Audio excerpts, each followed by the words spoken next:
I'm Laura Vitale. On this episode of Laura in the Kitchen, I'm going to show you how to make my chocolate pizzelles. Now, if you have been cooking with me for a while, then you'll definitely know that last year, just around the same time, I made regular pizzelles because, well, Easter's right around the corner and we have to have them in any Italian household. So this year, I thought about going with a chocolate version. I love chocolate. I think everybody loves chocolate, plus pizzelles equals heaven in my opinion. Let me take you over the ingredients so we can get started. You'll need some all-purpose flour, some unsweetened cocoa powder, baking powder, salt, regular sugar, unsalted butter, melted, eggs, vanilla extract, a pinch of salt, and you're going to need some non-stick cooking spray just to make sure your pizzelle maker is ready to go and nothing's going to stick. Now, I can't actually give you an amount that these will make, and I can't tell you how long they need to cook because every pizzelle maker is different. So make sure you read the instructions on your pizzelle maker so that you know how long they take to cook, and because they're all different sizes, mine are small because that's what I like and that's what I have, so there you go. So let's get right into it, shall we? In this big bowl, I'm going to take all of my dry ingredients that I've pretty much put all in the same bowl, and I'm going to sift these. And you guys know I'm not big on sifting, but this is kind of an important step. So just take the extra 30 seconds to sift because you don't want all those little lumps in your pizzelle because the pizzelles are going to be really, really, really thin. So how is that going to be able to melt right? You know what I mean?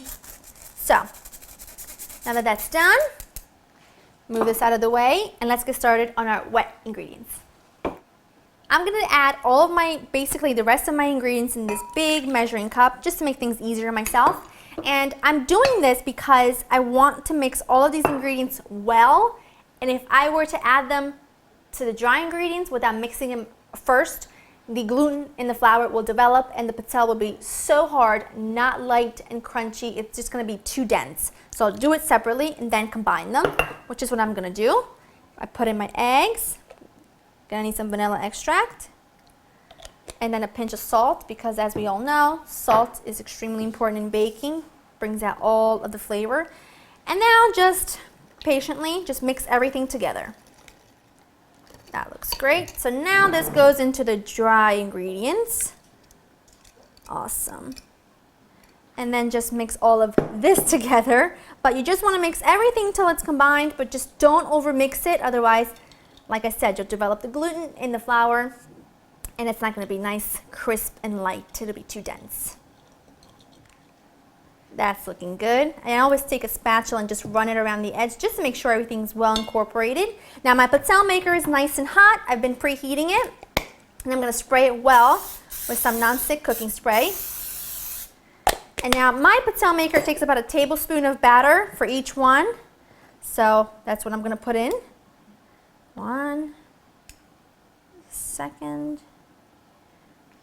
Put the lid on, and once this is done cooking, it'll blink, and then I'll show you what they look like, and I'm just going to continue to go until all of them are done.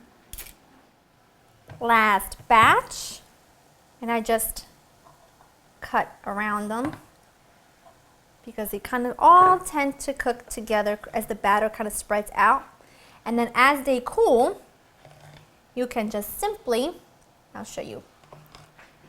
I will show you. You can just simply tear it off because they kind of harden and then you can eat on the edges. Look at that. That is delicious.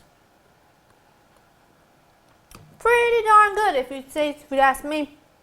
And if you want to make a traditional one, go to laurinthekitchen.com and get my recipe for traditional pizzelles, or if you want to be a little daring, make chocolate pizzelles. I hope you enjoyed spending time with me. Go to www.laurinthekitchen.com to get the recipe, and I'll see you next time. Bye-bye.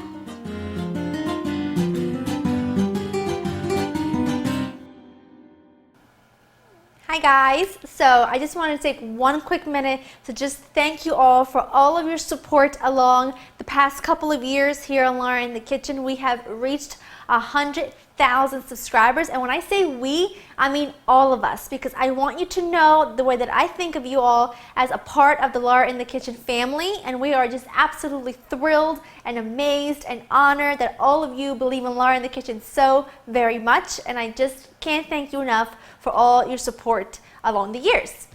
So I figured 100,000 subscribers is a pretty big deal, right? And I wanted to do something fun, and I didn't know what to do, so I thought, oh, bubble water would be fun. But it's 100,000 subscribers, so I wanted to do something even more fun. So I got these little silly string-looking schmageggy wiggies here, which I don't even know what they're called. So I figured I would give them a go and celebrate properly because this is a really, really big deal. So let's get started. Let's get this up and running. Let's get them popped and see what happens.